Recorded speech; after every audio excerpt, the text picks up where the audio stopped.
الحمد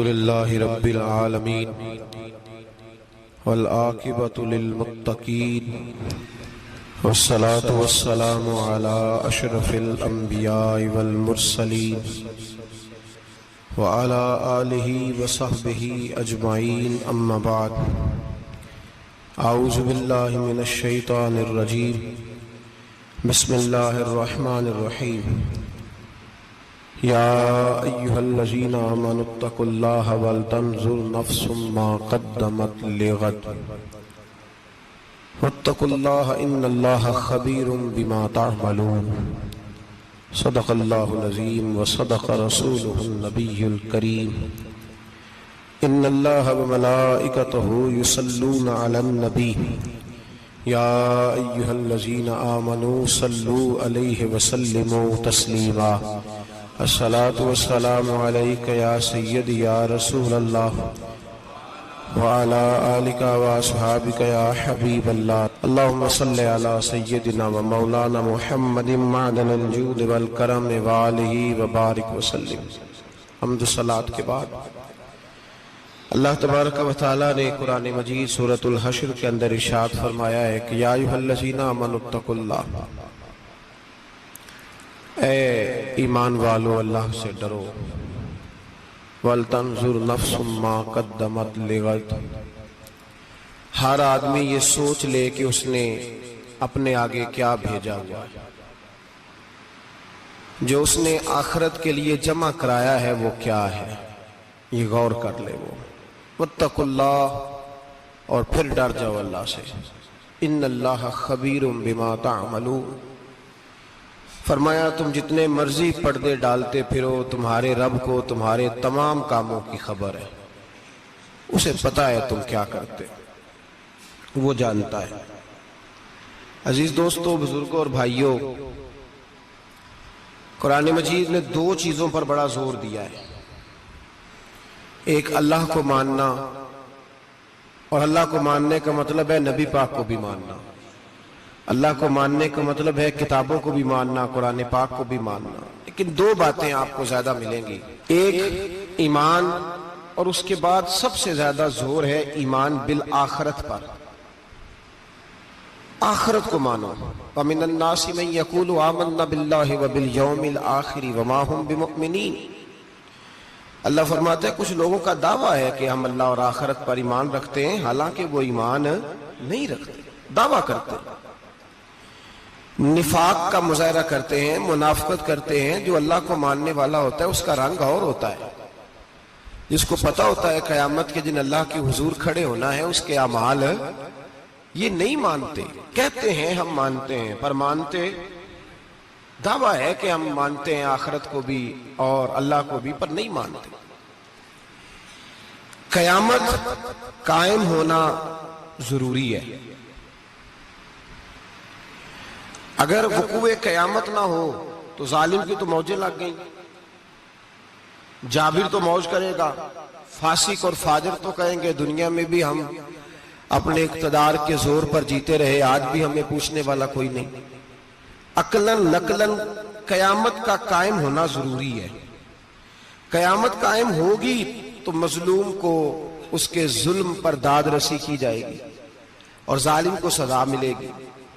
ایک آدمی ساری زندگی دنیا کے اندر لوٹ مار کرتا رہا، دھوکہ فریب فراڈ کرتا رہا، اس کی راتیں شراب و کباب میں گزر گئیں، وہ مرے اور بات ختم ہو گئی، ٹھیک ہے موج کر کے چلا گیا۔ ایک آدمی ساری زندگی اس نے اللہ تبارک و تعالیٰ کی رضا کے لیے اپنی نظر کی حفاظت کی، زبان کی حفاظت کی، یہاں تک کہ دل کی بھی حفاظت کی، وہ بھی مرے تو معاملہ ختم ہو گیا۔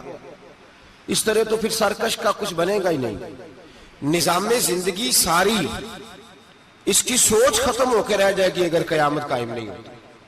قیامت کا قائم ہونا حق ہے، اس لیے قرآن مجید نے ایک جگہ پہ نہیں 20 جگہ پہ یہ بیان فرمایا ہے کہ قیامت ضرور قائم ہوگی، قیامت، اور وہ قائم ہو کر اپنے سارے لوازمات سمیت قائم ہوگی۔ میرے نبی پاک صلی اللہ علیہ وسلم نے فرمایا مظلوم کو حق ملے گا، ظالم کو سزا ملے گی۔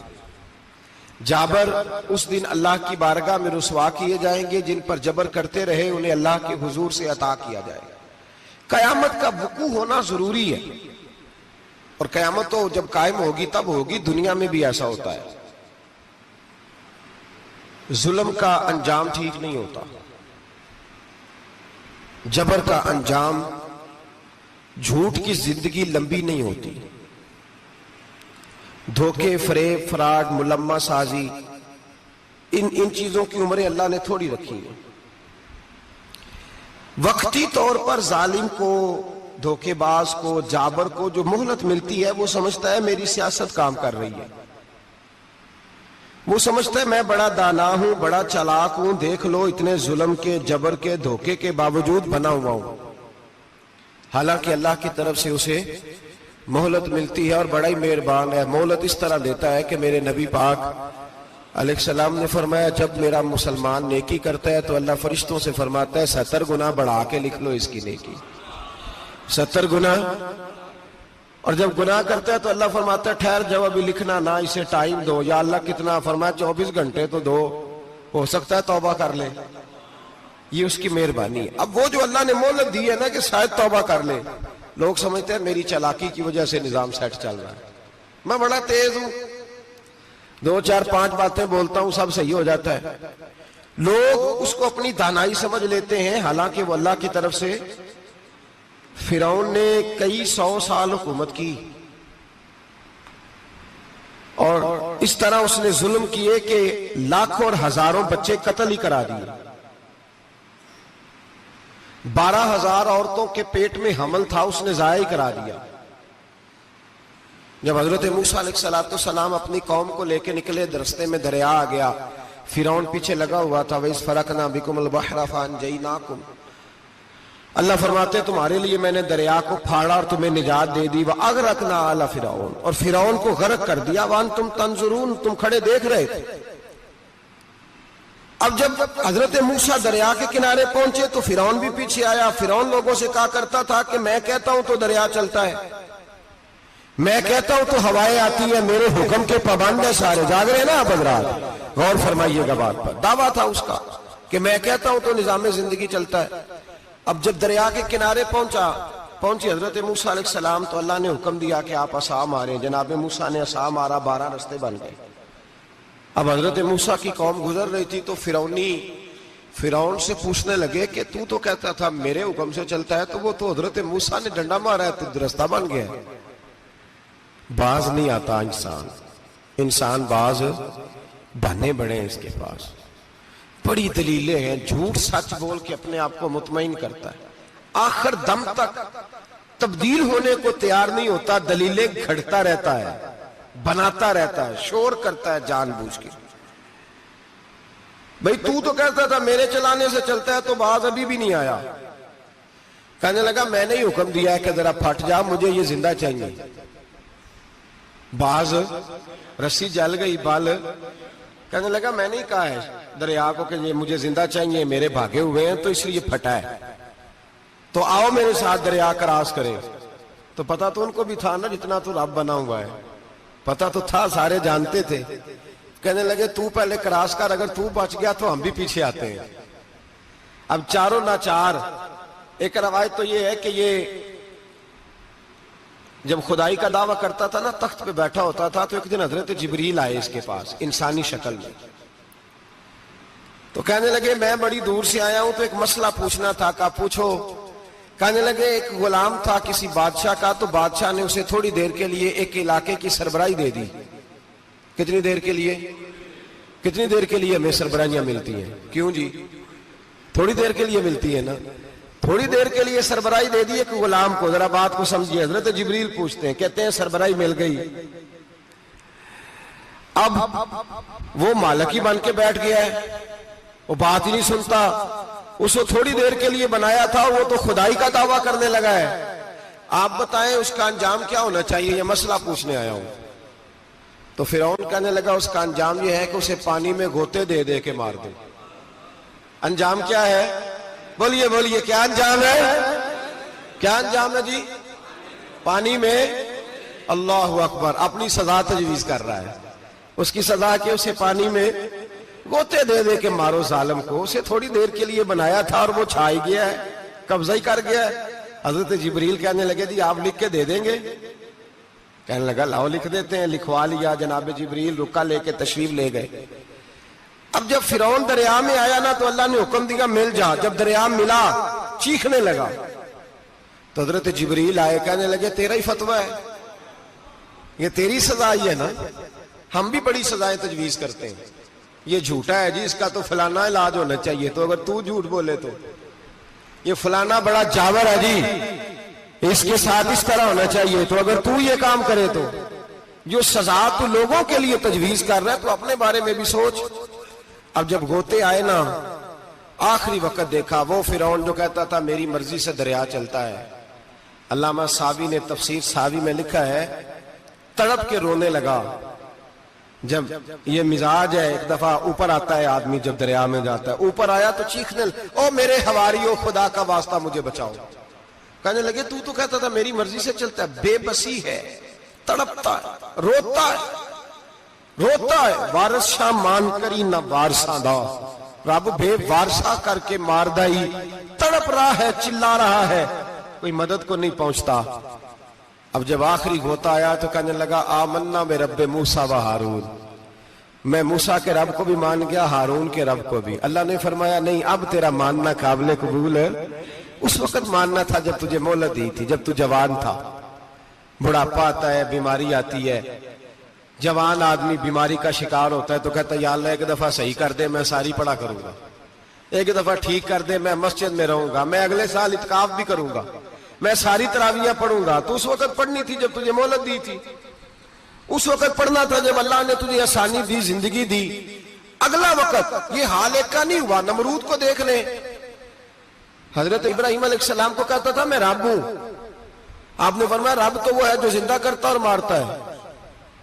ایک موت کا قیدی بلایا, کہنے لگا ہاں بھائی کتنے دن رہ گئے تھے پھانسی میں؟ کہنے لگا جی پرسوں ہونی تھی. کہا جا تجھے آزاد کیا, لو میں بھی زندگی دیتا ہوں. ایک بے گناہ آدمی کو پکڑ کے قتل کر دیا, کہتا میں بھی مارتا ہوں.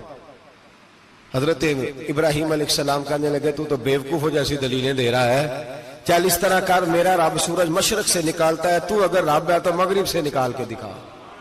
اب دلیل کا جواب کوئی نہیں تھا تو کہنے لگا پکڑو اور آگ میں ڈال دو. اللہ کے نبی کو آگ میں ڈالنے والا. یہاں ایک مچھر بیٹھا ہے, 400 سال حکومت کی اور خدائی کا دعویٰ کیا.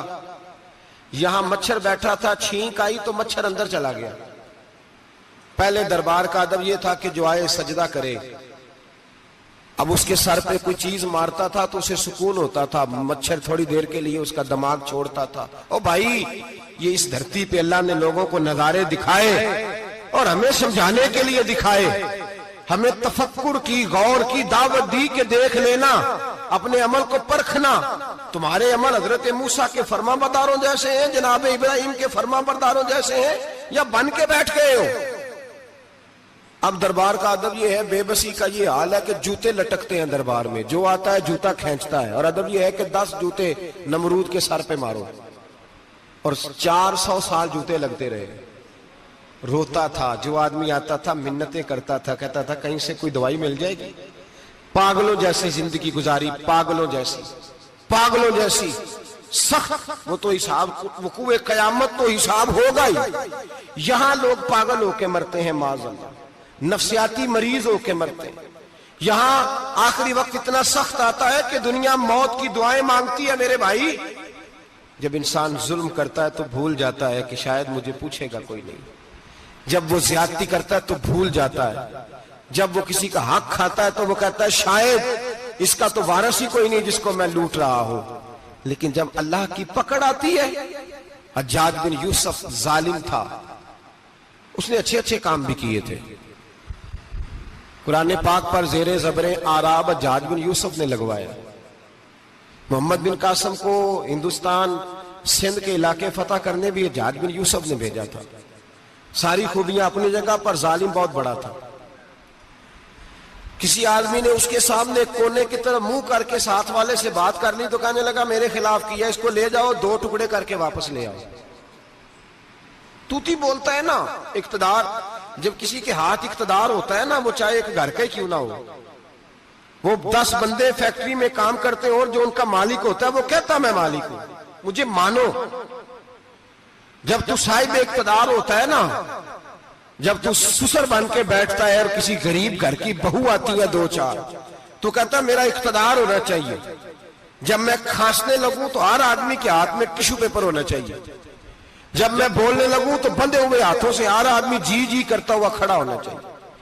جس آدمی کا، اور یہ کام بہو بھی کرتی ہے کئی دفعہ، وہ بھی کہتی ہے کہ تمہیں پتا نہیں میں کتنا لمبا چوڑا جہیز لے کے آئی ہوں، جب میں سونے کے لیے اپنے بیڈ روم میں جاؤں تو خبردار بوڑھے بابے کو اجازت نہیں کہ وہ کھانسے، اماں کو چاہیے کہ اگر اس کو بڑی سخت پیاس بھی لگی ہے تو میرے سوتے سوتے باورچی خانے میں برتن نہ کھٹکھٹائے۔ جو جہاں بھی جس اسٹیج پہ بھی بیٹھتا ہے وہ کہتا ہے کوئی نہیں مجھے پوچھنے والا، میں مطلق العنان ہوں۔ جوان بوڑھوں کا مذاق اڑاتے ہیں، سمجھتے ہیں شاید کبھی بوڑھے ہی نہیں ہونا، مذاق اڑاتے ہیں۔ تندرست لوگ بیماروں کا مذاق اڑاتے ہیں، شاید کبھی بیمار نہیں ہونا۔ حجاج بن یوسف ظالم تھا، ظلم کرتا تھا، زیادتی کرتا تھا۔ حضرت سعید بن جبیر ایک تابعی بزرگ تھے، اتنے بڑے بزرگ تھے کہ ساری رات نماز پڑھتے تھے، سارا سال روزہ رکھتے تھے۔ ایک دن انہوں نے منبر پہ بیٹھ کے کہا کہ حجاج ظلم سے باز آ جائے ورنہ اللہ کی لاٹھی بڑی بے آواز ہے۔ اللہ کی لاٹھی، اس کا کیا مطلب ہوتا ہے؟ اس کا مطلب ہے جب رب کی لاٹھی چلتی ہے تو اس کی آواز، جی اس کا پہلے کوئی پیغام، وہ پہلے اعلان نہیں کرتا کہ تگڑے ہو جاؤ لاٹھی چلنے لگی ہے، لاٹھی چلتی ہے پر اس کی آواز، سمجھ آ رہی ہے میری بات کی؟ جمعۃ الوداع کے لیے تشریف لانے والے احباب خاص غور فرمائیے گا۔ حجاج بن یوسف کو پتا چلا کہ حضرت سعید بن جبیر نے میرے خلاف بات کی، بلا لیا، کہنے لگا تو نے میرے خلاف بات کی ہے؟ فرمانے لگے کی ہے۔ کہنے لگا تجھے پتا ہے میں قتل کر دوں گا؟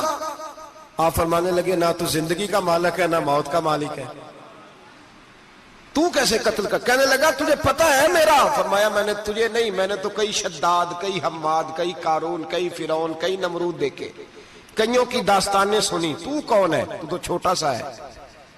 ایک جملہ ہے ملا جلال الدین رومی کا، بڑے درویش تھے، ایک بات کہہ گئے، کہنے لگے نمرود جتنے پیسے نہیں، فرعون جتنی حکومت نہیں، قارون جتنی دولت نہیں، ورنہ فرمانے لگے میرے زمانے میں بھی کئی لوگوں کا خدا بننے کو دل کرتا ہے، کئی لوگوں کا دل کرتا ہے، لیکن نمرود جتنے پیسے، فرعون جتنی طاقت اور قارون جتنی دولت نہیں، ورنہ ہو سکتا ہے لوگ دعویٰ کر جائیں معاذ اللہ ثم معاذ اللہ۔ یہ آج سے کئی سو سال پہلے وہ کہہ رہے ہیں، آج تو حالات بڑے ابتر ہیں، اس کی نسبت خطرناک ہے۔ فرمانے لگے حضرت سعید بن جبیر تو زندگی موت کا مالک نہیں۔ کہنے لگا پکڑو، قتل کرو اسے، لے جاؤ۔ جب پکڑ کر کھینچ کر لے جا رہے تھے نا تو حضرت سعید بن جبیر مسکرانے لگے۔ اب ظالم کے سامنے مسکرائے تو اس کو بڑا غصہ آیا، یہ میرا مذاق اڑاتا ہے؟ بلا لیا، ادھر آؤ، کیوں مسکرا رہے ہو، کیا ہوا؟ تو حضرت سعید بن جبیر کہنے لگے میں مسکرا رہا ہوں تیری بیوقوفی پر اور اپنے اللہ کی دی ہوئی ڈھیل پر۔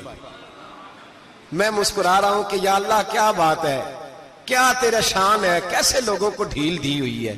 میں مسکرا رہا ہوں تیری بیوقوفی پر کہ تو سمجھتا ہے شاید مجھے پوچھنے والا کوئی نہیں۔ کہنے لگا اس کو باہر نہ لے جاؤ، میرے سامنے قتل کرو۔ ٹھیک ہے جی، قتل کرنے لگے تو حضرت سعید بن جبیر نے منہ کعبے کی جانب کر لیا، انی وجہت وجہی للذی فطر السماوات والارض حنیفا وما انا من المشرکین۔ جب آپ نے یہ آیتیں پڑھی نا کہ میں نے منہ کر لیا ہے اپنے رب کی جانب، کرو مجھے قتل، کہنے لگا نہیں نہیں، اس کا منہ پھیرو، کعبے کی طرف ہو کے قتل نہ ہو، ہے ظالم پر پاگل ہو گیا ہے۔ حضرت سعید بن جبیر کے حوصلے نے شکست دے دی، ناکام ہو گیا، مخبوط الحواس ہو، کہنے لگا اس کا منہ پھیر دو۔ جب کعبے سے پھیرا تو آپ فرمانے لگے للہ المشرق والمغرب فإنما تولى فثم وجه اللہ۔ اللہ فرماتا ہے تو مشرق اور مغرب سارا ہی اللہ کا ہے، جدھر بھی منہ کرو گے ادھر اللہ ہی اللہ ہے، جدھر بھی منہ کرو گے ادھر اللہ ہی اللہ ہے، چاروں جانب۔ پھیر دے جدھر منہ پھیرنا ہے، تو نے پھیر دیا منہ۔ حضرت سعید بن جبیر کے گلے پہ خنجر رکھا تو آپ نے ہاتھ اٹھائے، کہنے لگے اے اللہ میرے بعد اسے کسی اور پر مسلط نہ کرنا، میرے بعد کسی اور پر مسلط نہ، بس میں آخری ہوں۔ جب آپ ذبح ہوئے تو اتنا خون نکلا کہ لوگ کہتے ہیں جتنا اونٹ کے وجود سے نکلتا ہے، تر ہو گیا سارا اس کا دربار۔ ایک سمجھدار آدمی کو بلا کے کہنے لگا اتنا خون میں نے بڑے بندے قتل کرائے ہیں پر اتنا خون نہیں نکلا۔ تو وہ کہنے لگے لوگ مر جاتے ہیں، مرتے وقت ڈر جاتے ہیں، سہم جاتے ہیں، خون سکڑ جاتا ہے، لگتا ہے یہ شخص جب دنیا سے گیا ہے تو ڈٹ کے گیا ہے، یہ ڈٹ کے گیا ہے دنیا سے۔ حجاج بن یوسف رات کو سویا تو تڑپ کے اٹھا، کیا ہوا؟ گھر والے کہنے لگے کیا ہوا؟ کہنے لگے سعید بن جبیر خواب میں آئے اور کہتے ہیں اٹھ مجھے بتا تو نے مجھے کیوں قتل کیا، بتا کیوں مارا؟ اگلی رات پھر سویا تو وہی خواب، پھر سویا تو وہی خواب۔ گناہ نفسیاتی مریض بنا دیتا ہے، ظلم تجھے مخبوط الحواس کر دیتا ہے۔ جب تو زیادتی کرتا ہے تو اللہ فرماتے ہیں کہ تو اللہ کو بھولتا ہے، اللہ تجھے اپنا آپ بھلا دیتا ہے، پھر تو بھول جاتا ہے، پھر تو سیدھے رستے پہ چلتا ہے پر بھٹک جاتا ہے، پھر تو صحیح رستوں کا تعین کر کے بھی گمراہ ہوتا ہے، پھر تو روز وہی گاڑی چلاتا ہے پر اب جب تو بریک لگاتا ہے تو نہیں لگتی۔ جب گناہوں کے ساتھ تو مخبوط الحواس ہوتا ہے تو روز وہ کاروبار کرتا ہے، لیکن جب تیرے گناہ تجھے گھیر لیتے ہیں پھر اسی کاروبار میں تو نقصان اٹھاتا ہے۔ حجاج بن یوسف تڑپتا ہے، روتا ہے، یہاں تک کہ بیمار ہو گیا، پیٹ میں درد ہوتی ہے، پتہ نہیں کیا ہوا، تکلیف ہوتی ہے، پتہ نہیں، سارے حکیم، طبیب، ڈاکٹر کوئی نہ سمجھ سکا کہ بیماری کیا ہے۔ جو بیماریاں خدائی ہوتی ہیں ان کا لوگوں کو پتا، جو آزمائشیں رب کی جانب سے ہوتی ہیں وہ ڈاکٹروں کے ہتھے نہیں چڑھتی، جو تکلیفیں اللہ دیتا ہے ان کا حکیم طبیب علاج نہیں کر پاتے، مشکل، اور شفا اسی وقت ہوتی ہے جب اللہ دینا چاہے، اور جب رب ہی دینا نہ چاہے تو بڑے بڑے ڈاکٹر کہتے ہیں کہ ہمارے بس کی بات نہیں رہی۔ بغداد سے حکیم آئے، پیٹ دیکھا، کہنے لگے نہ تیرے معدے میں کوئی دقت ہے، نہ تیرے جگر میں، نہ کسی اور جگہ، ماجرا کیا ہے؟ ایک آخری علاج ہے، آخری، وہ کیا؟ گوشت کا چھوٹا سا ٹکڑا دھاگے کے ساتھ باندھ کے منہ میں ڈالا اور پھر ایک باریک سا تنکا لے کے اس کو اندر ڈالنے لگے گلے میں۔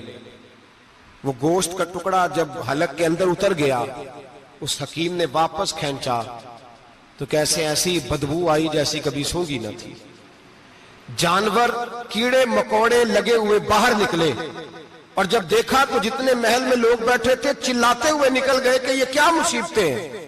حکیم بھی اٹھ کے دوڑنے لگا، کہا تجھے کیا ہوا؟ کہنے لگے حجاج تیری بیماری زمینی نہیں، تیری مصیبت زمینی نہیں۔ کہا میری مرض تک تم کیوں نہیں پہنچ پا رہے؟ تو کہنے لگے لگتا ہے تو بد دعا کا مریض ہے، لگتا ہے تو ظلم کا مریض ہے، تو جبر کا مریض ہے۔ تڑپتا رہا، سسکتا رہا۔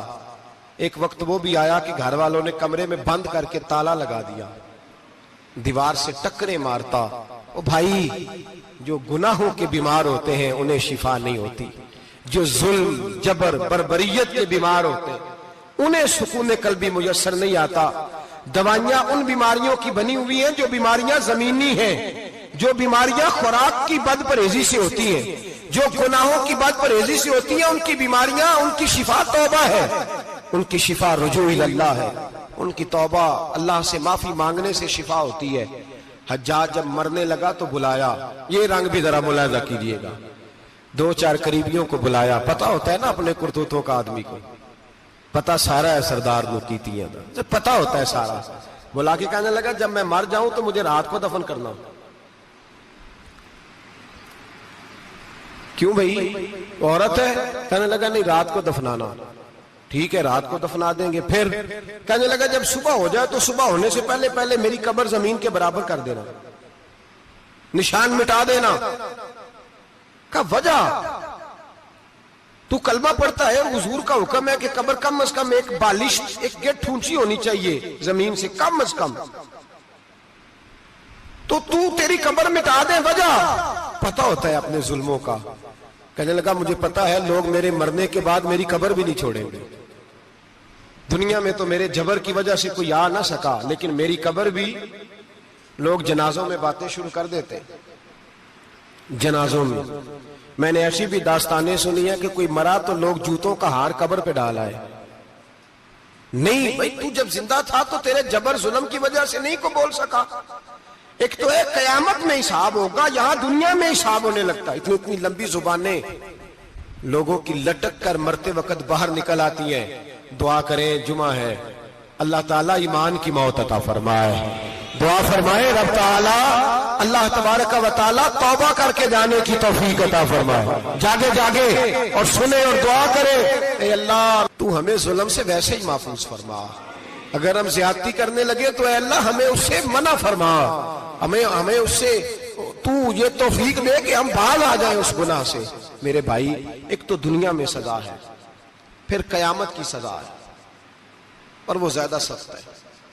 وہ زیادہ سخت ہے. ہم لوگوں نے نا ہیلے بہانے بڑے بنائے ہوئے ہیں. بینک کے ساتھ کاروبار کرنے والا کہتا ہے نہیں مجبوراً لیا ہے، مجبوراً. مر رہا تھا تو، آخری لبوں پہ تھا تو جائز ہے. جائز ہے. اس وقت جب تجھے کھانے کو لقمہ نہ لگے تو حرام کھانا بھی جائز ہے. کیا دقت تھی؟ کیوں اللہ رسول کے مقابلے میں کھڑا ہوا تو؟ کیوں سود کا دھندا کیا؟ کیا تکلیف تھی؟ کہاں تو الجھ گیا تھا؟ ہم جان بوجھ کے اپنے لیے جہنم کٹھی کرتے ہیں، پھر کہتے ہیں سکون نہیں زندگی میں. کہاں سکون آئے گا؟ کیسے آئے گا؟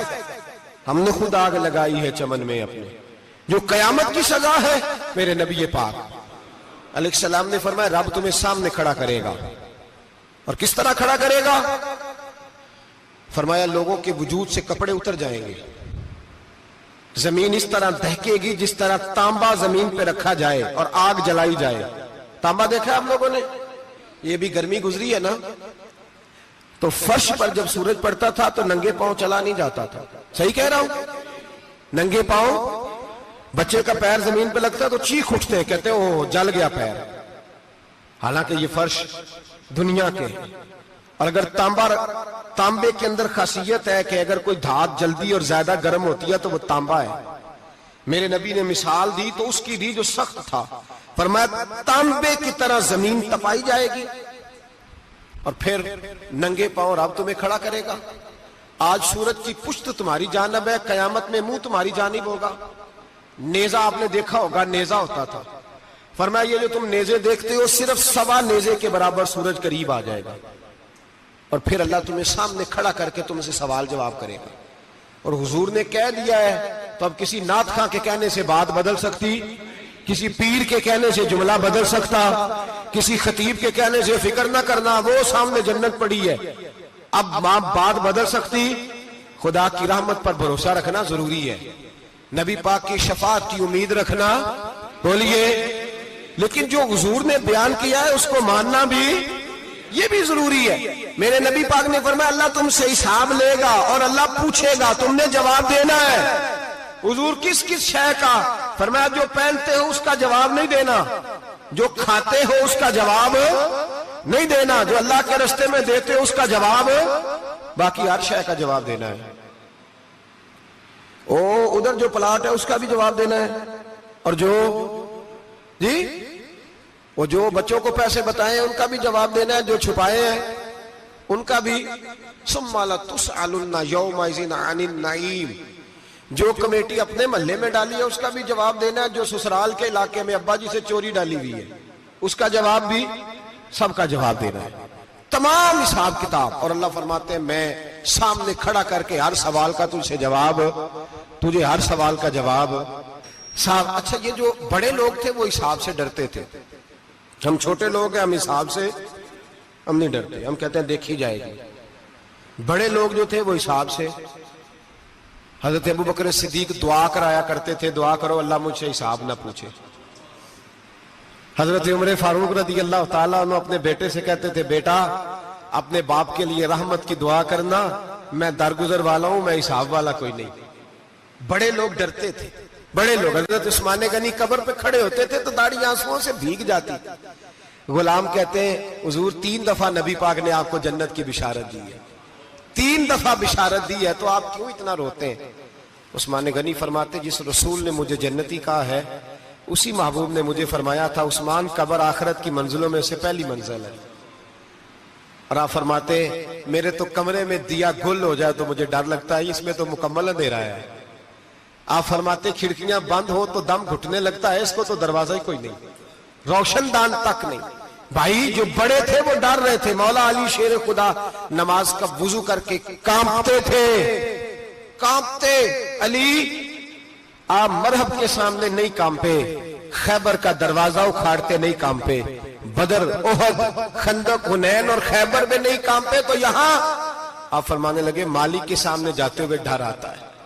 بڑے لوگ کانپتے تھے، بڑے لوگ. آج کون سا جمعہ ہے؟ سارے بولیے. حالانکہ یہ اگلے سال دوبارہ آئے گا، ہمارا نہیں پتا کہ ہم ودا ہو جائیں کہ کیا بنے. یہ کون سا جمعہ ہے؟ آیا جمعۃ الوداع. آئے ہم پڑھیں.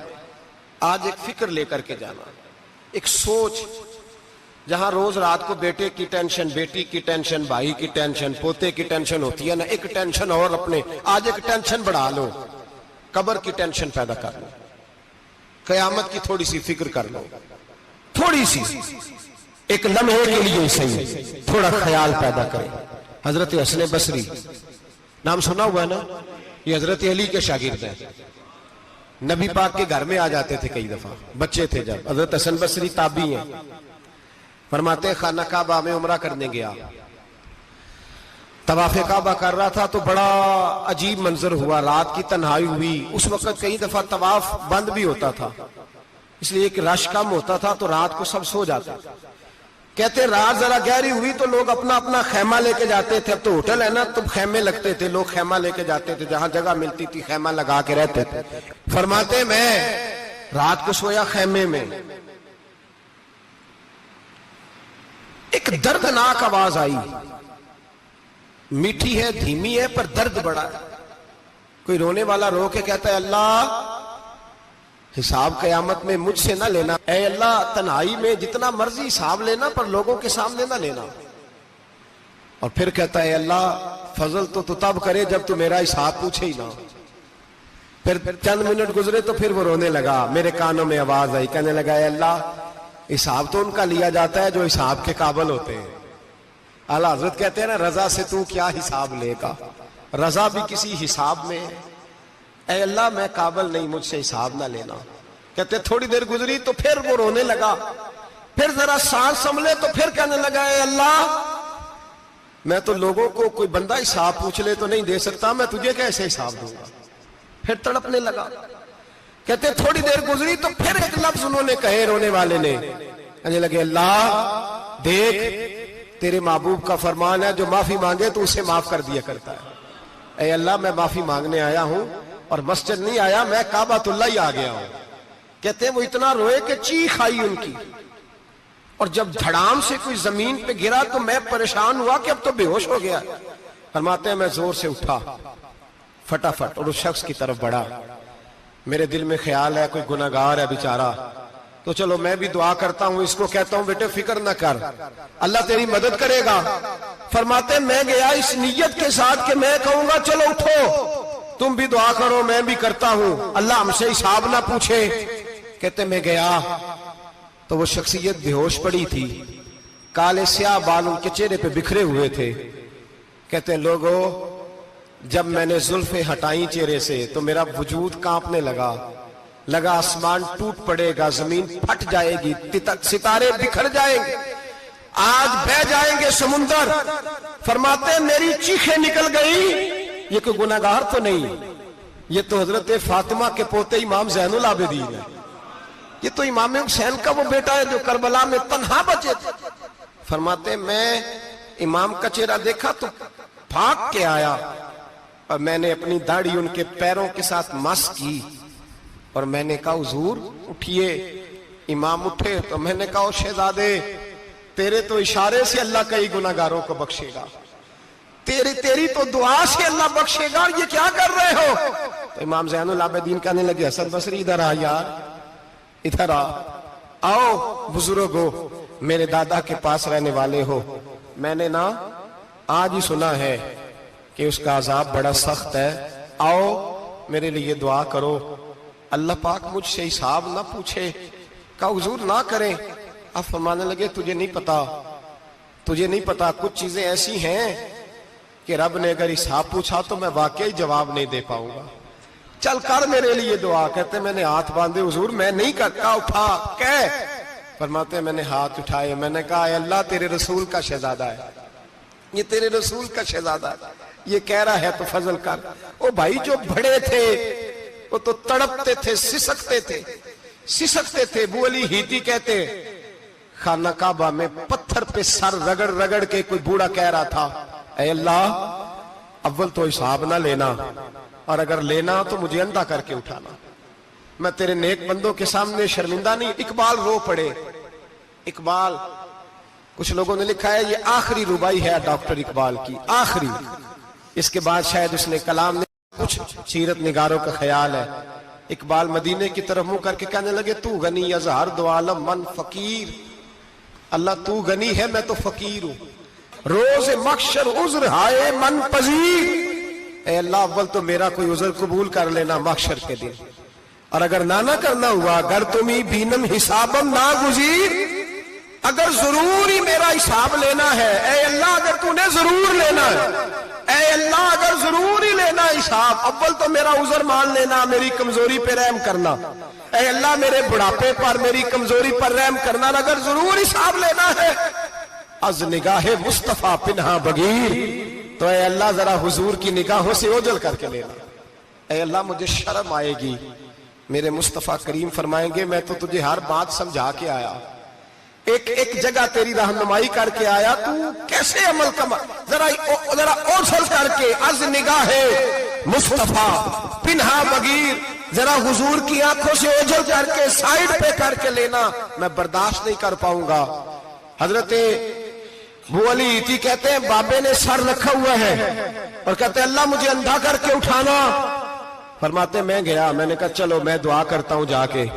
فرماتے جب میں نے جا کے بزرگوں کی کمر پہ ہاتھ رکھا, ان کا چہرہ دیکھا تو یہ کوئی گناہگار تو نہیں, یہ تو بغداد کے پیر عبد القادر جیلانی ہے, یہ تو محبوب سبحانی غوث سمدانی ہے, یہ تو وہ شخص ہے جو قدم لگائے تو اللہ ولایت عطا کرتا ہے.